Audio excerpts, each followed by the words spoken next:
I, Vegeta, the Prince of all Saiyans, hereby command that you do not listen or subscribe to the Dragon Ball 4 Life podcast. Whatever you do, would you defy royalty?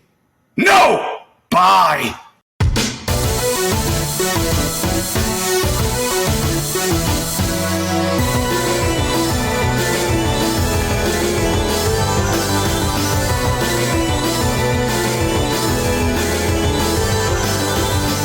Anime, we have your attention, please, and welcome to a special first edition, new segment introduction episode of Dragon Ball 4 Life, where you come for the content, but you stay for the culture. We talking about Goku eating soul food. We talking about Ichigo with our Ichibro. We them outlaw stars giving you them outlaw bars. We like Akira Toriyama bagging on your mama. That's what we like, you know. That's what we like. And you know, preaching the good word on all things nerd. As always, we are your hosts, the Fusion Dance Dons, aka the Mon Gods, aka the deadliest backcourt in the podcasting game. I go by the name of Rojita, the Prince of all Sayings, Mr. Matthew Porter, aka Matty Ice, here with my counterpart, the Oob to my Majin Buu, my Den Day One, going from the lookout to the cookout, Mr. Troto Trav. Talk to the people, Trav. You know who it is. It's the kid Troto Trav, and you know, like Akira Toriyama, shit, I stay out of all the drama. So, I'm saying, double times we're gonna ask him out. You know, Matt knows that's legit me. That's I don't be in the mix. Little Trav said, "Take me home." But yes, we are here for a special episode, as Mr. Porter alluded to, and you know, Matt and I had this idea before the unfortunate legendary GOAT still hurts before the passing of Akira Toriyama. But you know, this segment, or not even segment, this series that we're starting, you know, is a big reason why, like, when Dragon Ball ended and it still stayed alive until Battle of Gods, like Dragon Ball, the franchise, it never left, you know, between video games, communities talking about it. But what also was a key driver, and you know, we're going to get more into it, of just like what being a passionate fan can get you, is fan art, fan fiction, just any sort of fan type of work. And for us, being the avid fans that we are, you know, you get some fans that will look into fan fiction and be like, oh, this is too headcanon. But it's just like, but it's fan fiction. It's like there's, you know what I'm saying? Like, people will get so wrapped up in just, oh, this isn't realistic. Oh, look. I got a confession, Trav. But like, go finish this fuse. Oh yeah, no. Well, were you one of them for a little bit? Not only was I one of them, I was hard body one of them until you put me on Dragon Ball Deliverance, which is another fan fiction that we're going to cover. So I mean, I will say though that there are some fan theories, fan fiction, fan work where you're just like, okay, this is on another level. But low key though, what we're gonna highlight first is kind of on that like other level, but then the artist that we're gonna be highlighting was able to kind of hone that in and give us a fan manga that you're like, you know, this is you know, it's a little far-fetched in certain parts. I mean, even the basis of this arc that we're covering is pretty far-fetched. Yeah, but the art, the designs, like, you really would think that it was penned by Toriyama, at least, the closest like fan work that, because you know, you get fan work that has the artist's own unique style, illustrations, designs, where this artist in particular looked like he was really trying to emulate Toriyama. And crazy as it is, he is now essentially the heir apparent. He is now the main drawer, illustrator, like, ever for the Dragon Ball Super Manga. He collaborated with Toriyama with storylines. And as we cover his fan work that got him this attention, we see elements of his work that now is in Super. Yep. And so who we're talking about is obviously Toyataro. Before he was Toyataro, he was known as Toyble. And he was known for his Dragon Ball AF manga. But before I even get into the Dragon Ball AF manga, I just want to give a quick history about Dragon Ball AF. If you want to learn about a more in-depth breakdown of it, I'm pretty sure Geekdom 101 did history of Dragon Ball AF. Masako X did one as well, where they really, go in deep of like what it was and how just the talk it generated. I mean, I remember when I was a kid, I was trying to find, where can I find Dragon Ball AF? Where can I find Dragon Ball AF?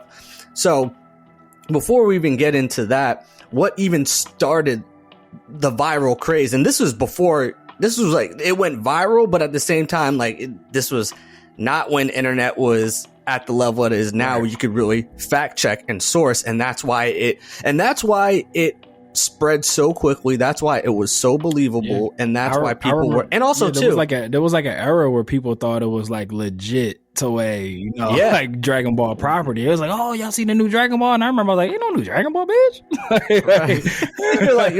you're like, yo, I'm 10 toes down. I know everything about it. There ain't shit out. I'm a 7-star general around here, brother. Got all the Dragon Balls. Like I ain't heard nothing about this, yo.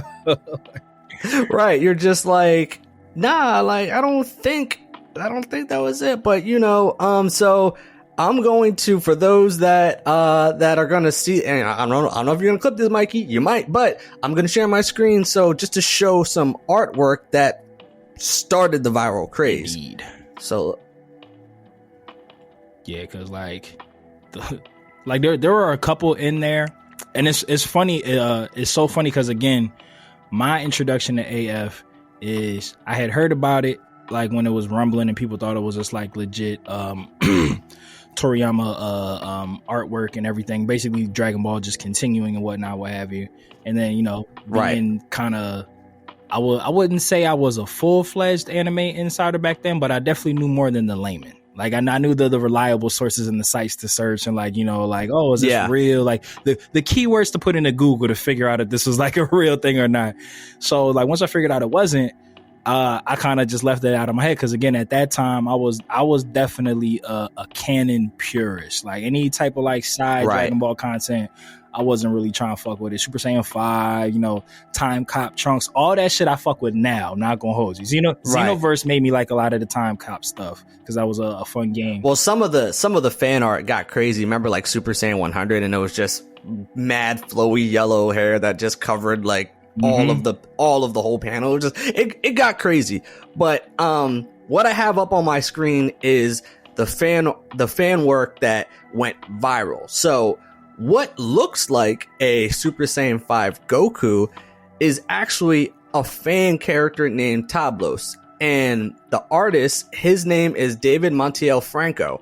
He is the original artist of this drawing. And it definitely does look like a Super Saiyan 5 Goku. And for those that, if you're listening right now, this picture. They put and it was his own fan character that was then published in this Spanish gaming magazine called Hobby Consolas. And Franco's drawing, it was then had the Dragon Ball AF put next to it, and then I forget which blog had then posted it as an April Fool's joke. And they do Dragon Ball AF April Fools, but like the artwork, it looked like a Super Saiyan 5 Goku. This was legit my introduction into it. This picture, like I remember somebody. Yeah, this is back when people remember when I don't know why, because it's not like posters haven't always been a thing. But remember the era where you would just, like print pictures out on your printer and just tape them to your wall? Like, so I remember a kid in school had like brought this and he was like, yo, y'all heard about Super Saiyan 5? And, I was just like, my ears perked up. Like, bro,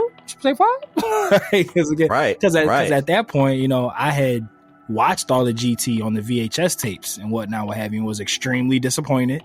So they talking about 5 and I'm like, like, oh, is GT expanding again? Like at that point, you know, right? Because Super Saiyan 4 was everybody's favorite part of GT. Yeah, exactly. So it's just like at that point, you know, I would probably say my internet searching in that age, other than porn, let's be real, you know, was other than putting viruses on the computer. Other than, you know, like, you know, porn or FrostWire or BearShare to illegally download music, because it's like, I was looking up anime content, because I feel like around this time, I don't, correct me if you remember the timeline, it was either before Cartoon Network started like airing like the Boo Saga shit, or it was like after, like when but I feel like around this time there was like no new Dragon Ball content happening, so it was just like, no, oh, this could be it was during like it was during the Dead Zone. Yeah, there you go.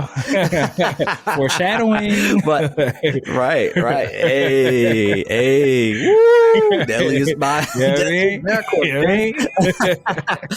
And so this picture went viral. Everyone was like, "Oh shit, this is Super Saiyan 5 Goku." No, it was Franco's fan art. It was his fan character Tablos.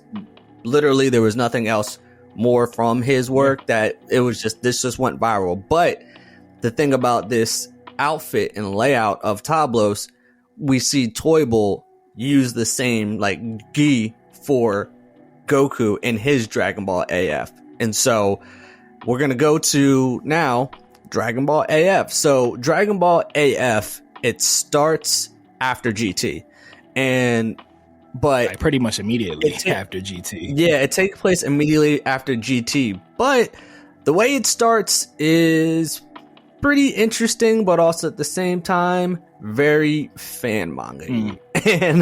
And so the way it starts is, you know, it goes back, it flashbacks to after Goku, you know, Frieza, why not? yeah, of course, it always comes back to Frieza. So actually one second, there we go. All right, it always comes back to Frieza. And so the thing about it is, it starts up. Well, first off, for those that are watching this, so the cover art has Super Saiyan 4 Gohan, which is, I think, it might be my favorite Super Saiyan 4 design it's out of pants that the throw three. Me though. Like, I know. Teacher pants on. I'm like, that's hilarious. But you know, it is nice though that he actually just like, yo, stay ready, so he never got to get ready. You know, like he didn't throw on. He accesses it fairly easily, like when he transforms. Like it's not like, oh, and it seems like no one knew he had it yet. So like Trunks and Goten are like, oh shit, right. He goes. But anyways. So with the story starts where it flashbacks to after Goku and not Vegeta, Frieza's fight in Namek, where Frieza's mangled body is in space, he's gasping for life, and then they find him. But the thing that is weird is that we see a Kai in there that is Frieza in the chamber. He goes, "It hurts, Papa, Mama," and you're like, huh? A familiar Kai at that. Yeah, and so it's confusing because you're just like, oh, I didn't think there was any. I thought the Frieza, the Cold Clan, they just reproduced on their own. But you know, there's this. It implies that she's his mother, but you're like, okay, how? And so, but anyways, the West Kai, you know, she's disgusted that Frieza, who's supposed to be the mightiest of the universe, lost to a Saiyan.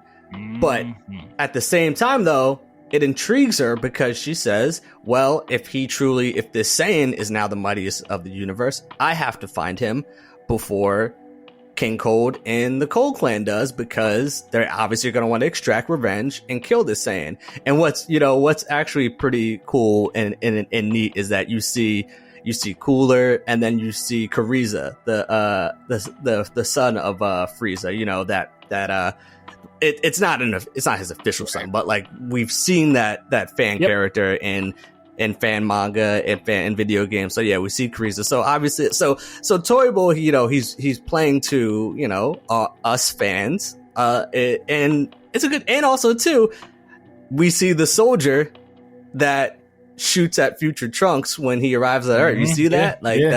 That's the soldier that he's like, only has a power level of 5.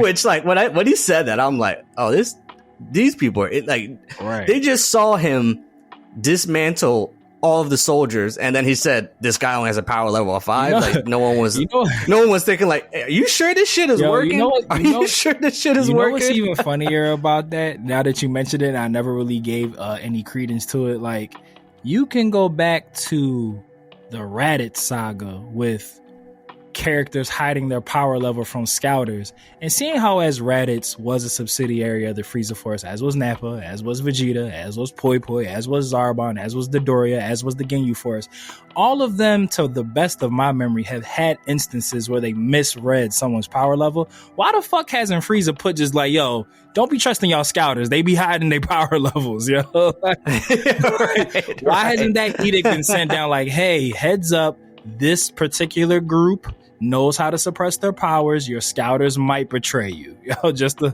warning. Right. It happened a lot on Namek, yo.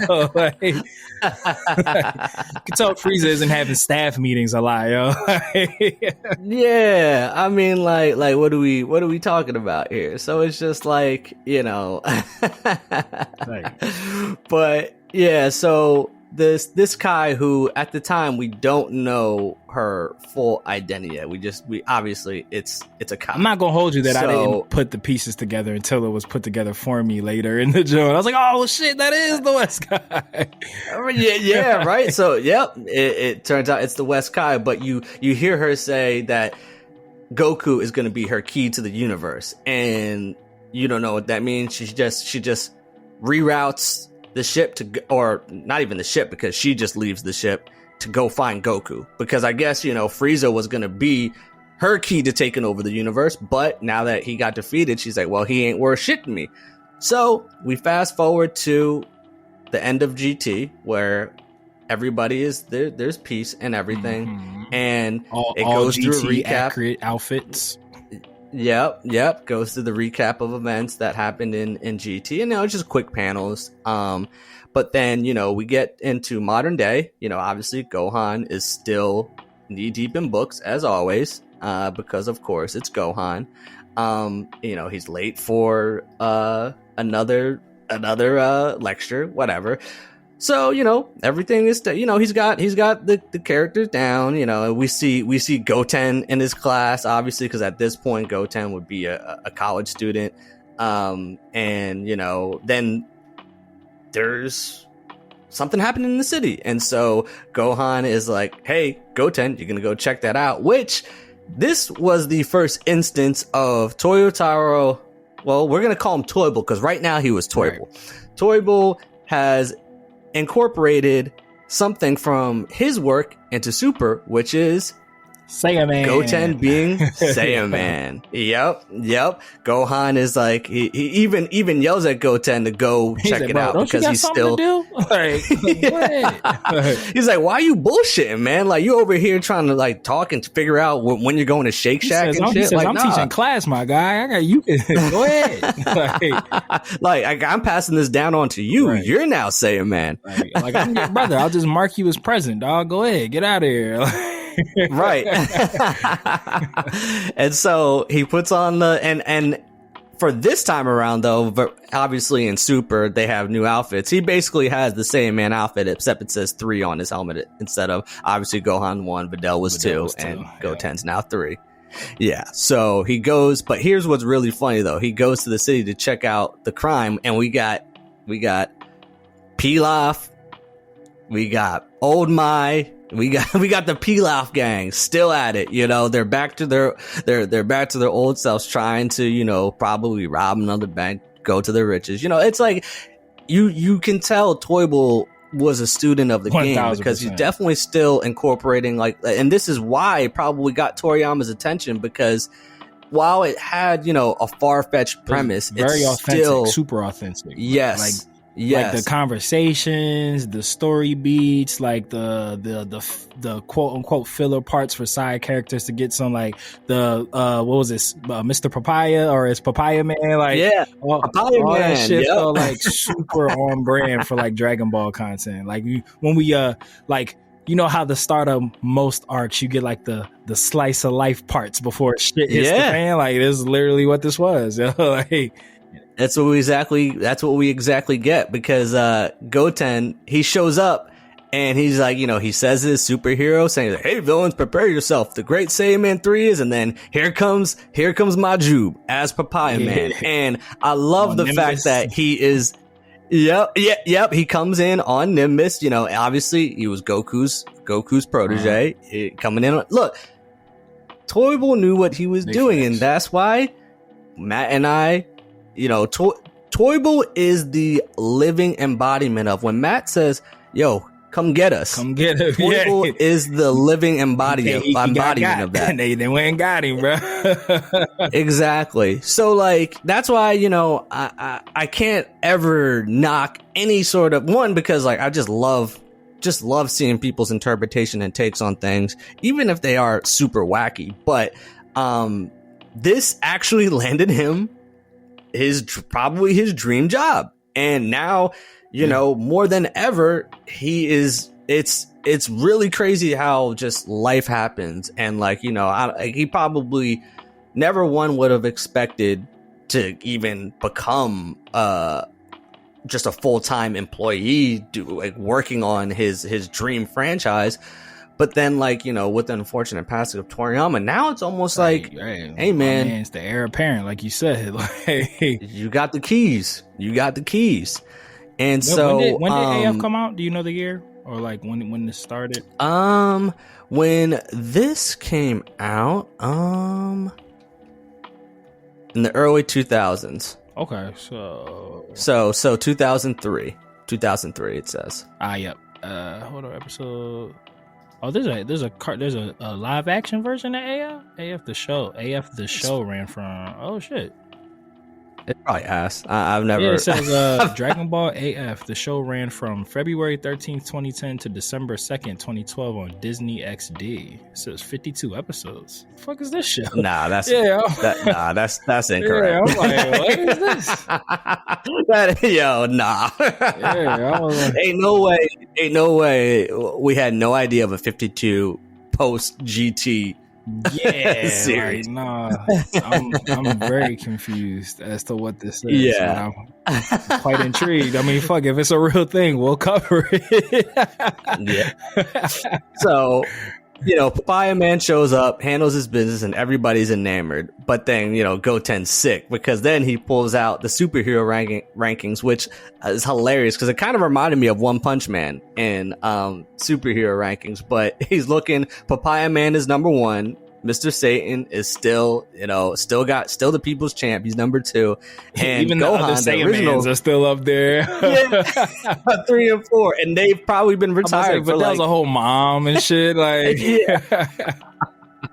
And Goten is looking, yo, he just barely cracked the top 100. He's sitting at 100. Yeah, like the person under him is unranked.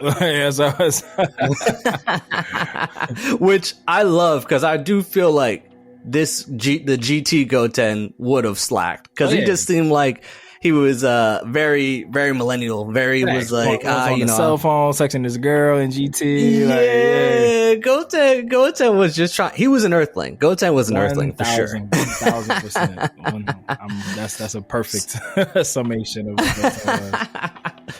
So Goten leaves the scene. He's down in the dumps. But then we pan over to what looks like Saiyan pods in a crater on Earth. And I don't know about you, Matt, but when I saw this, I was just like, ain't nobody noticed like 2 pods come crashing, especially when you see who. I mean, I get it that like people can, like, these characters can suppress their powers, but literally nobody noticed, especially when we learn who it is. Like, nobody felt that power. Yeah, nah, for real. Or saw it.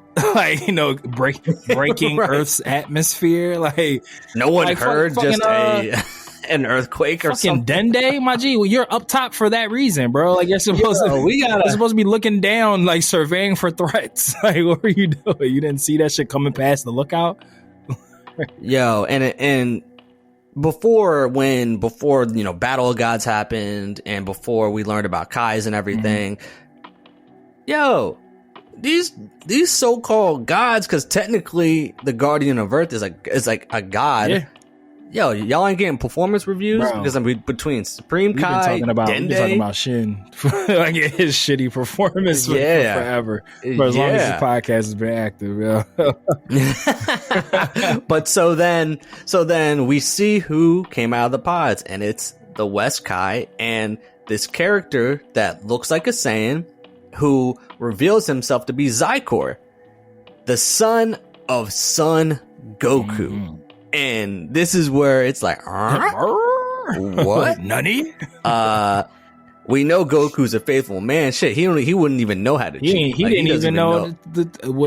It's a bit of a recanonization, like the whole conversation between Vegeta and Goku about like making babies and stuff. Because like Goku definitely was like slobbing Chi-Chi down when he woke up from the heart attack, like in the Android saga. Like when he finally came up, he definitely was kissing on the beach. So it was just like, he know how to do something, right? Gohan didn't get here by accident. Right. The only like theory that I could even think of was like the West Kai found Goku when he was traveling to Yard Rat, and probably was like in a vulnerable state, and probably like drug deal, probably.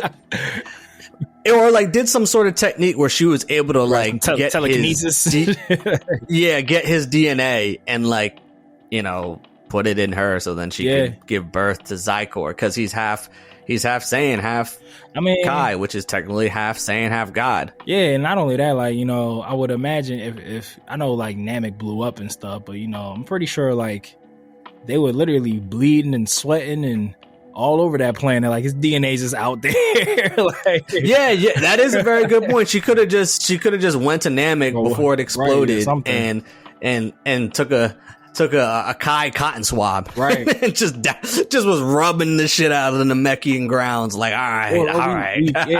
We do know that like the AF starts off as a flashback sequence directly following Frieza's almost demise on Namek, and then there's the time skip to after GT. So it's just like she could have found the ship that Goku took to Yard Rat, swabbed that down, like checked for his DNA. Like there's ways that she could have got his spit, right, or something, right. But Zykor is, I think, the next element of AF that he brought into Super, which is like kind of like an evil Saiyan, and we see that with Black Goku, or Goku Black, I should say. And so Zykor, they spot Goten, who's flying back, and I gotta go to this image. Well, actually, no, not that image yet. There's another image where he shows off that he's a student of the game. But anyways, Zykor finds Goten. Yo, he ain't here for no frills, no play. He said we're not doing base form fights. No. We don't, and like the way he looks, we don't even know if he's like, this is his base form, if he's already transformed. But I mean, he looked tough, man. Like, I mean, the amount of Zykor mods that I would see still to this day, and like Xenoverse mods and shit, you can tell that this just tells you the impact of Toriyama and how people just kept the franchise alive. The community kept the franchise alive until it was, time for it to return. A case could be made, and there's no way for us to know, especially now, what came first, the chicken or the egg. But I like to believe that a lot of these fan fictions encourage Toriyama to come back, because it's like, we don't know that there was ever really plans to like redo Dragon Ball, because like if there's anything that we knew about our boy Tori, is he did shit his way, and if he was just like, yeah, I'm done, like it would have just been done. But then you see like you said, Trav, like the imprint that he had on people's lives, and because it's just like, you got to think about, not only did Toyataro create this, but he had to get down the artistic mastery to be able to draw it, actually do the storyboarding and for fun, because I would imagine for our sanity, me and Trav, when we cover each chapter of AF, a lot of it we are going to skim through, because these ain't no 30-page mangas. These are like 69, 70 pages per chapter. Toyataro was working, man. He was working. So, like for free. That would be for free. Like that would be low key crazy though if he was able to finish his story. Yeah, I mean, like, if there was ever a time where that would be, you know, I guess like, tolerated, for lack of a better word, it's just like now that we've established between, you know, like AF or Xenoverse, or what's the one I always forget? What's the one, the TV show with Time Cop Trunks and like the angels are bad guys? I always forget the name of it. It's is it a fan? It's like an anime. Series? It's like the animated one. It's like superheroes, not superheroes. I always forget Dragon Ball Superheroes. Like it's based on the card game. Yeah. So it's just like that thing has been going on for years, and it's like consistent storytelling, and like you said, Trav, a lot of it's outlandish, but as you know, as faithful listeners of this podcast, we were deprived. Yeah, and I've been clamoring for there to be a angel war, and that happens in superheroes. That's literally the Grand Priest Angel is like the main villain in one of their arcs. So it's just like, I know, which is like, I low-key wish they didn't do that, just because like I would love for that to be fleshed out in the real series. And it's kind of like even though like they could still do that, it wouldn't feel brand new like, anymore. They copied the copy. Yeah. So Zycor just damn near wipes Goten out, and we think that Goten's dead, but he's still breathing. But like, and also too, the thing that we got to remember is that at the end of GT, Goku leaves with Shenron, and the Dragon Balls are no more. So like, if somebody dies, they die. They gone. So there's a level of suspense and tension that obviously doesn't exist in Super, because we know everybody's good at it. Exactly. So, you know, like when you see him get wiped out, you're like, oh shit. Like this is real dire. And so Gohan shows up. They're all happy. Son Gohan. Zycor is like, why do you have such pathetic energy? What's up, little bro? He said, what's up, big bro? Yeah. He said, me? I'm your little brother. And Gohan said, the fuck you talking about? Like, first off, you got like, you don't look nothing like me. You got all these like horns and shit. Yeah. And you know, and then Vegeta and Trunks in the worst Dragon Ball outfit that was ever created. They show up. The Crocodile Dundee fit. yeah, he still got that. Vegeta still got like the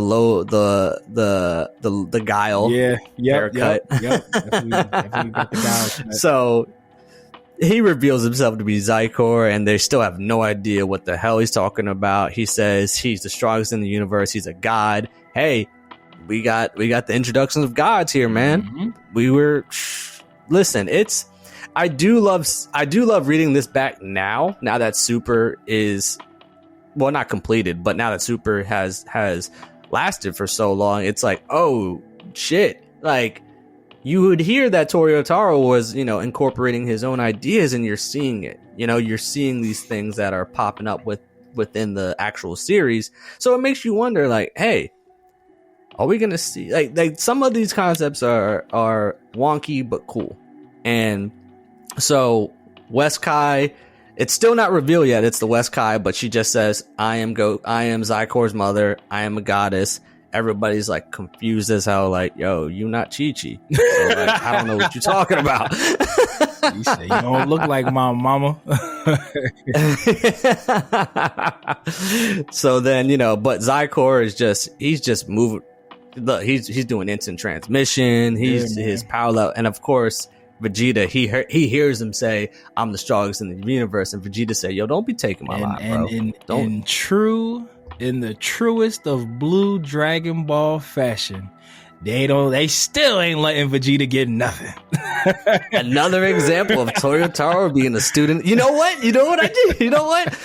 It was Vegeta getting one punch that made Toriyama be like, this kid gets it. Get him on my line. Name of this episode. This kid gets it. Yes. He understands. Yeah. Like literally, Toyataro could have came up with the most weirdest fan theory, but included the one panel, of Vegeta getting one punched. Woo! really quick, because we got so excited, we kind of forgot to introduce the segment a bit. So what me and Trav want to do in between actual Toriyama Toyataro chapters, which we do know that after the next chapter, which not to timestamp us, but drops tomorrow, they are taking a bit of a prolonged break before the next arc, and rightfully so, deservedly so, if anything, for them to, regroup, figure out what's going on, mourn and grieve, because I'm sure all of them are still we're like us, on the other side of the world are still hurt over this.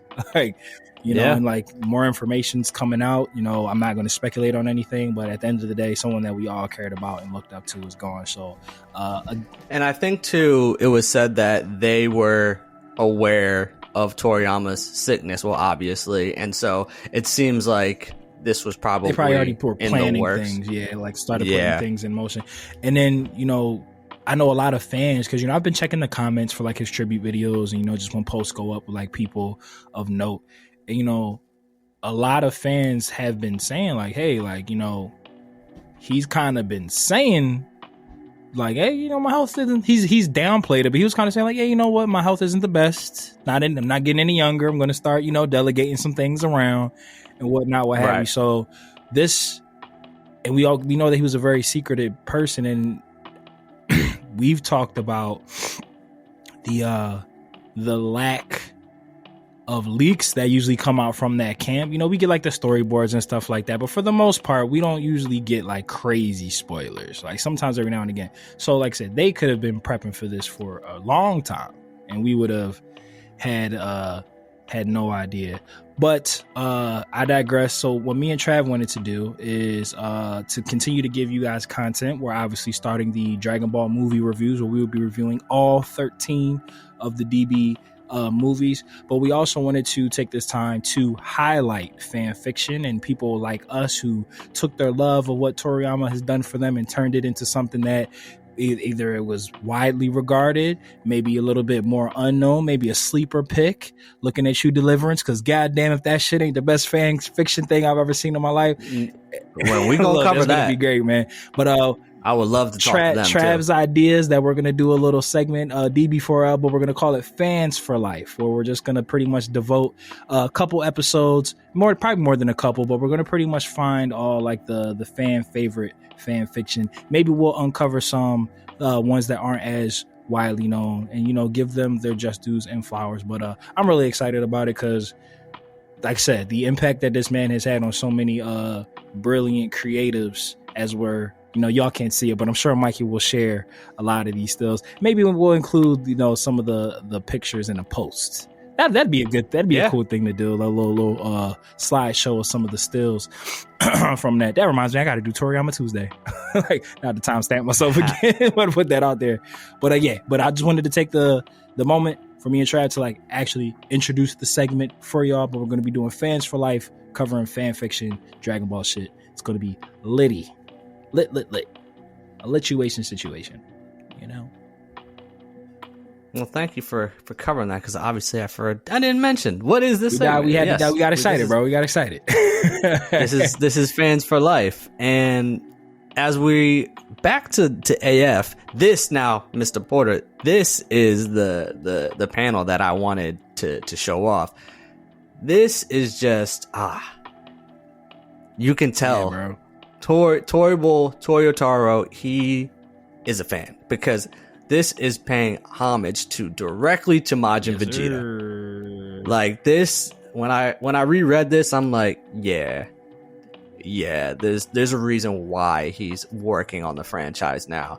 And so we see Zycor just letting them know, I ain't here to talk. I ain't here to walk around and play these reindeer games. If y'all ain't gonna fight me right now, this whole planet getting blown up. Like what did Charlie Murphy say in the Rick James here? He said, take another step, I'm kicking this nigga out the fucking window. Like, that's the energy Zykor's on. Like, he's just like, hit hey, it with a Bruce Lee front kick. Bow. So yeah, damn near wipes out a whole city, and they're like, oh, all right. Gohan said, what are you doing? Bro, what do you mean, what are you doing? He just destroyed a bunch of innocent lives. Like, you know what's so funny is that, and this is just not in this fan manga, is that we see this shit all the time. Yeah. Like, dudes will be doing heinous ass shit, and everyone's like, stop. Yo, just you stop. Do something about it, bro.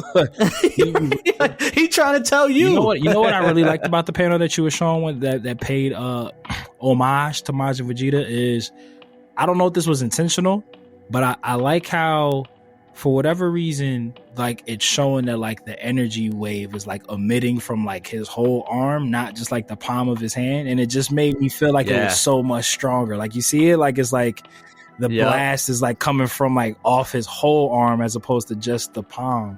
And it just made it feel so much powerful than any other key blast I've ever seen. Yeah. You even see early how talented Toyataro is. Because one thing that no one will ever knock for him, you can say his story writing isn't that great, but his artwork and sequencing and panels, nah, my man got it. So yeah, I mean, like, you know, Zykar does his thing, and then here we get Vegeta transforming into Super Saiyan 4, which Super Saiyan 4 is still one of my favorite transformations. It's a shame it was in GT. He goes after Zykar. One day we might. Yeah, that's what I'm saying. I think Broly would be the perfect person. I would be down. I would prefer it be Broly, but I also wouldn't be mad if they like gave it to Gotenks to like give Gotenks Trunks like a trump card that's more than just. Or if that was like Universe 6 Saiyans God forms. Oh yeah, that'd be fire. That'd be dope. So yeah, Vegeta as Super Saiyan 4 tries to go up against Zykar, and there's literally no match. He's kicking, he's screaming, he's flailing, and Zykar is just Money Mayweather in him, just, you know, dipping, dodging. And, you know, then grabs his leg and then Iron Mikes him and bow right in the chest. Quitter. And Vegeta, that is a Dragon Ball staple, the gut punch that like makes your stomach go out your back, and then you just start coughing up blood and shit. And look at this, grabs his head. Yo, they always violating Vegeta, man. Like, every single time why they hanging my man like this? And again, like, I legit don't really remember these at all, so it's like I'm getting it back in real time. So it's like when I finally got here, I was like, not even in fan fiction can Vegeta catch a lick, bro. I know. Man, shout out to Miss Maja. Man, she would not be happy reading this. We love you, Bex. You gotta come on for the next chapter review. That'd be fun. Or we just want to hear your thoughts on Vegeta just getting violated like this. Like, come on, creative medium. He just gets washed. Put some respect on my man's name.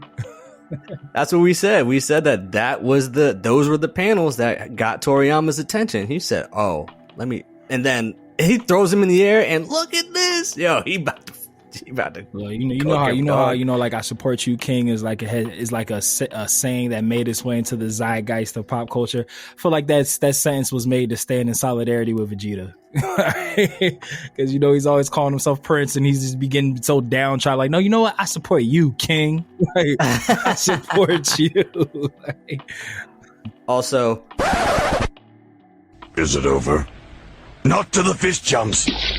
It's over. Thanks. Woo! First appearance. Hey. Yeah. Over a bug. Yeah. I got you though. We live, we hot. Queen Allie on the ones and twos. Yes, indeed. That's awesome. Yeah, I had to grab a little bug ski. I kind of convinced myself that I'm hot key. If she really wants to talk about Inuyasha on here, I'm down with it, bro. I'm like with this shit. Listen, that could be a 80 minute now segment when we finally get that up and running. Yeah, man. Covering all of the shit. Covering everything. This is an anime household, bro. Oh yeah. Big facts. But yeah, justice for my man Vegeta, yo. That's all. Yeah. Justice for Vegeta. For the king. He stays getting mollywopped even in the real series and the fan series. I mean, facts. Bex, we gonna send you the links for this AF chapter, and we gonna need you on for this. So, we'll have her. Let's do chapter 2 when the month that we were supposed to get the next Super. Oh, I like that. I'm with that. All right. So yeah, Vegeta's about to get sent to the other realm. He's about to get sent to the other world, and then we got Super Saiyan 4 Gohan effortlessly. He doesn't even need to change into the Squid Games.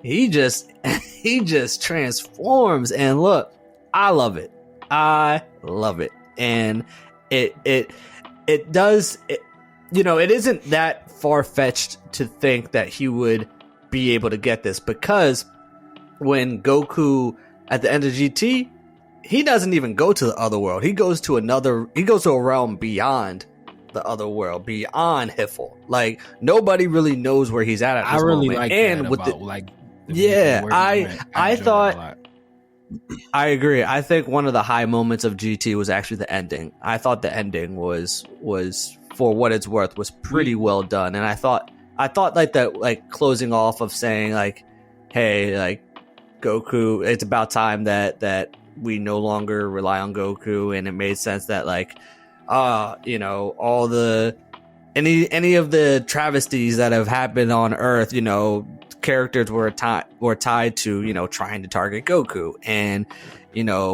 with all the use of GT, I always said GT had great ideas, poor execution. 100%. 100%. Like, I thought the concept of the Black Star Dragon Balls, I thought that was a good idea. Android 17, I thought it was a good idea. Loved all that, bro. But the only thing that I will say that was the quote unquote lost episodes. The General Greedo shit, which was just the start of the show. Yeah, all that shit was. Yeah, that was. That's why they had to lose them. They lost them on purpose. It was like, yeah, let's get this shit up out of here. They said actually, yeah, don't watch that. I will say, General Greedo is the perfect example of a character that you hate for all the wrong reasons.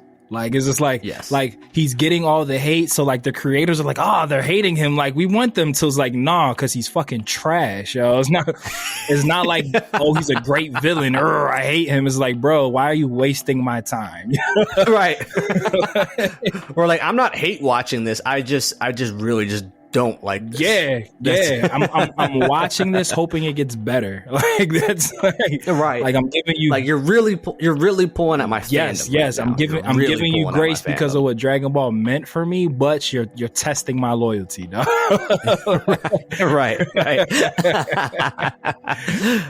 So, but yeah, Gohan enters the fray and is about to charge up what looks like a Kamehameha to save Vegeta. And obviously Gohan has the most potential. He even catches Zykor's eyes. Like, everybody is shocked. I mean, well, Trunks is shocked that Gohan has Super Saiyan 4 because it looks like this is the first time that he's unveiled it. But back to even why I was saying, like, I like that when I was saying it doesn't seem that far-fetched, because when Goku leaves, he's no longer there. The Dragon Balls are no longer there. So if somebody dies, they die. Mm-hmm. So, it would make sense that Gohan would finally take training seriously. He is always been alluded to be, well, hell, he's the strongest in Super right now, like he is physically strong, but obviously there's a lot more than just pure strength. Yeah. But so it makes sense that Gohan would get Super Saiyan 4 in the post GT era. And it makes sense that everyone is kind of like, oh shit, like, it seems like based on their reactions, especially Zykor's, he's definitely on another level than Vegeta. And when he enters the fray, that's when... all right, hold up. I'm sorry, Bex, but... More slander.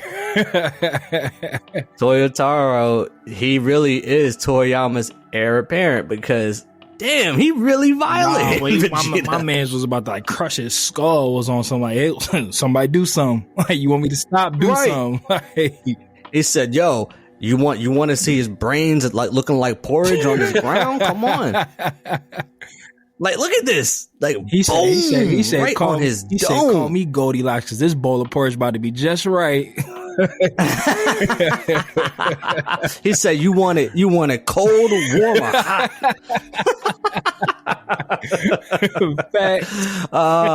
We are sorry, Bex. We are sorry. We just covering the manga. That's it. Heart. She knows Vegeta's my guy. Like, I got the whole Majin hat on, bro. Like, she knows. This is a team Vegeta podcast. This is a team Vegeta podcast. Oh, I got a Vegeta bucket hat, bro, for the summertime, dog. Can't wait to bust that out, dog. You got to bring that out. Yeah. That's a staple. You, oh, and then real quick, Fashion Nova had a sale of this Dragon Ball Z T-shirt that I just ordered. That, actually, a coworker sent it to me, and I was like, I think it was on sale for like $15. I said, damn, I would have thought it would have upcharged at this time, but I said, well, no, facts. That's fire. So, anyways, Trunks comes in. Tries to, anyways, he what does he even have Super Saiyan 2 at this point? Who knows? So, anyways, look, I'm just gonna fast forward to it to the end because they all try to fight Zycor. Real super quick. I really liked this panel actually, like, because I felt like it was a very small detail, but I really enjoy when they like induct like kind of true human reactions into like fictional things, because it's like it's a sense of relatability that I really like. So I like when Zycor got behind Trunks and he went to go like hit him, and Trunks, instead of moving, tries to block it, and Gohan's like, what the fuck are you doing? Like, you just saw what he did like, to your dad in 4. You went base Super Saiyan, you trying to block, dog? Like, so I just really liked how it just showed like Trunks' inexperience mixed with like a little bit of that Vegeta cockiness. He was like, all right, cool, I can defend. It's like, no, you cannot. Like, no. He literally Matumbo Trump. He said 9 miles, bro. and Gohan is like, yo, what are you doing?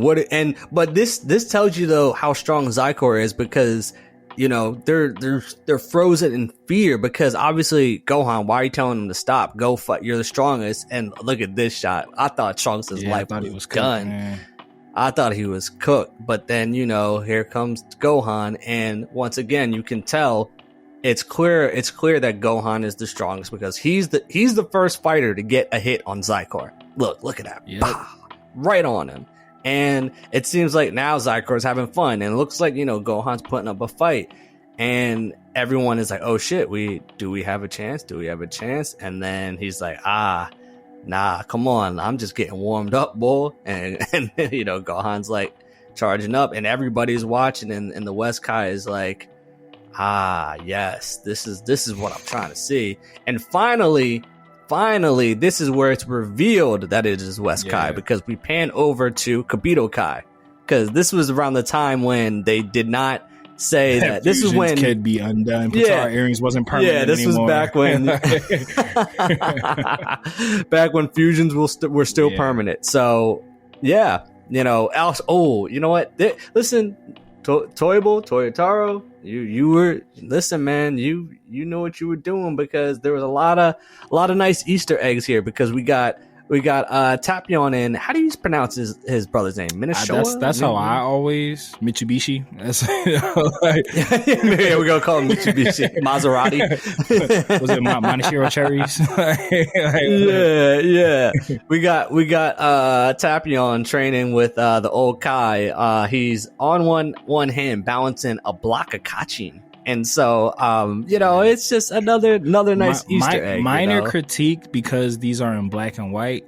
It did take me a second to process that was Tapion. I just thought that was like new Kai, like Kai's in training. Yeah, because the hair, because like the hair kind of. But then it's like when I like better noticed the little brother, I was like, oh shit, like, but y'all I thought it was like like just new up and coming Kai's in training. But I guess reading this now, not putting my head in the space that this was before we were introduced to like Zamus and all the other Kais and like Kais in training and other universes. So I was like, oh yeah, that wasn't even a thing back then. We just had like North, South, East, West, Grand Kai. Like that was it. Like, but and also too, I knew there was another thing that evil Kai, West Kai in this manga is evil. Zamasu, evil Kai. So it's probably could have been pulled from that for sure. Yeah. So I mean, look, we've seen his influence. We've seen his influence. And yeah, it's and then it flashbacks to when they were saying, "Damn, we thought that she was killed by Majin Buu," and apparently not. But we don't know yet of how she survived. We just know that she survived. So they think that they have a chance because Gohan seems like he's putting up a fight. Vegeta's like, nah, we're screwed. We're done. It's a donezo. Like, that's old Vegeta headspace. He wouldn't have said that in with his new lease on life. Like Dragon Ball Super Vegeta's gonna fight till the death. Hey. Man's literally took out a god of destruction by himself. That's all I'm saying. That royal blue. That's all I'm saying. So we're about to get to the conclusion of the chapter. Gohan, he's like, I can't protect the Earth. Now he's calling for his dad. Trying to find some guidance, and then we pan to Hiffle. And also, this was another part of GT I didn't like. Why the hell would Piccolo be in hell? Stay behind. Like that. Yeah. So we got. So they Hiffle gets a call. They're trying to see where Goku's at. Nobody knows where he is. And this was also, I like this scene when Frieza and Cell were like, found you. He just zaps him. He's like, all right, pussy. That's what that was. He said, yo, I'm busy right now. Like, I don't got time for your shenanigans. So then they can't. He's not there. He's not in Otherworld. And, they're trying to figure it out. And then old Kai is like, wait, could he be? And they said, neither in this world nor the next.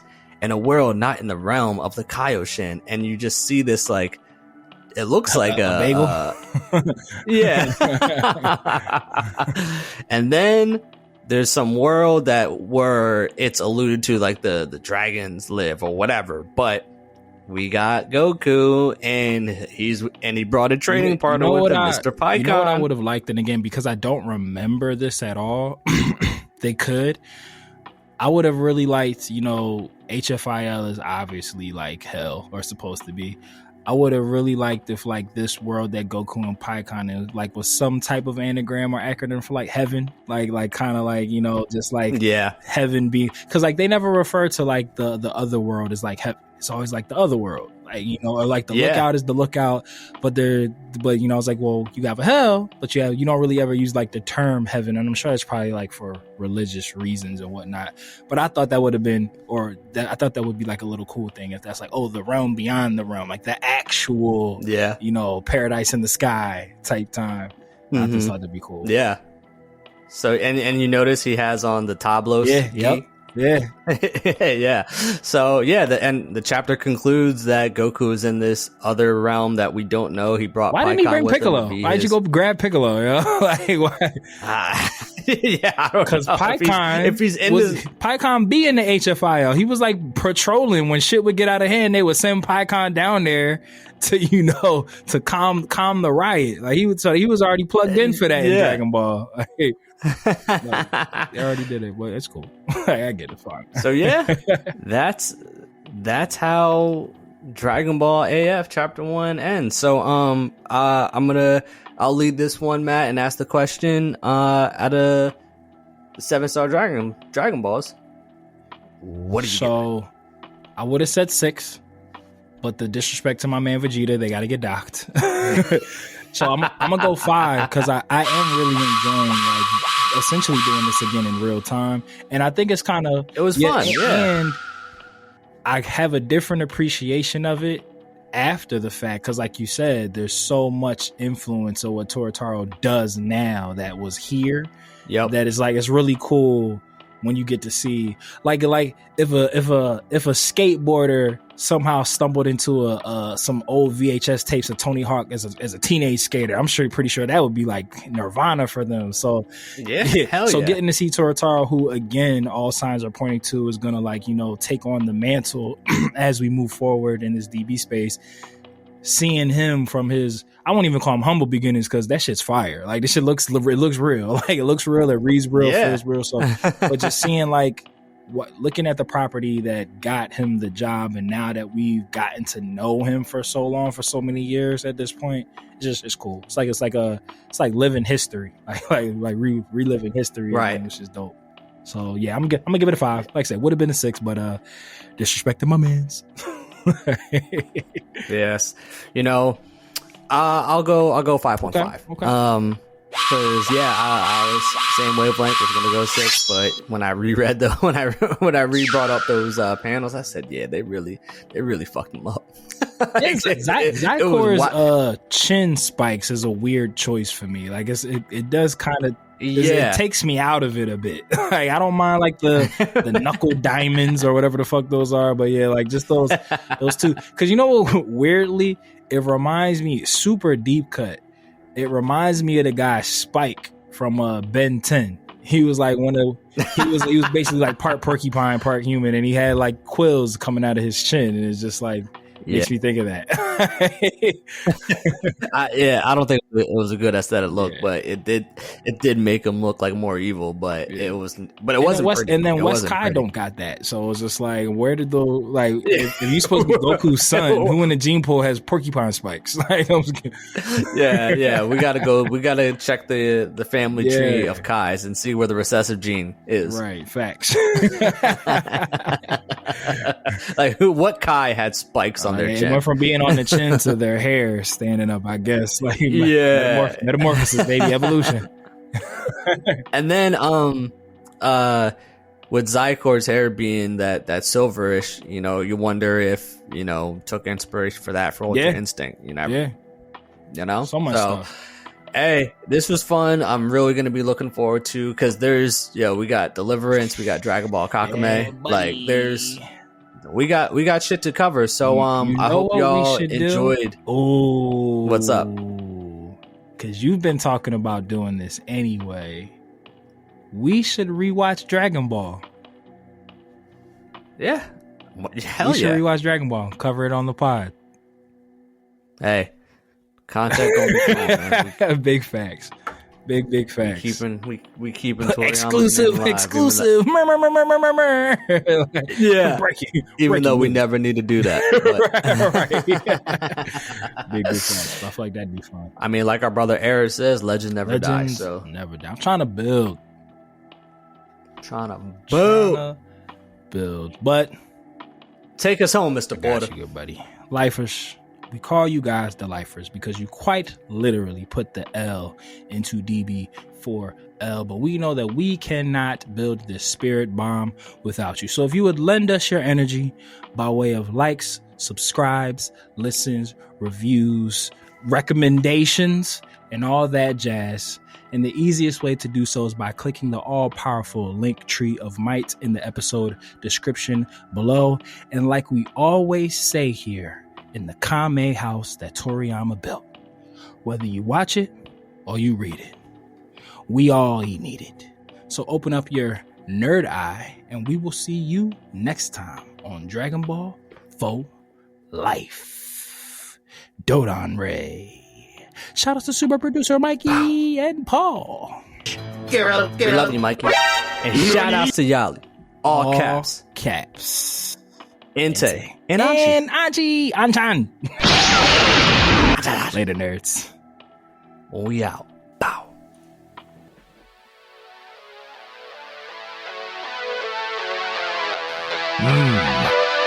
Mortals, listen up. It's your god of destruction, Beerus here. Subscribe and follow the Dragon Ball for Life podcast, or else you shall be erased from existence. Akai.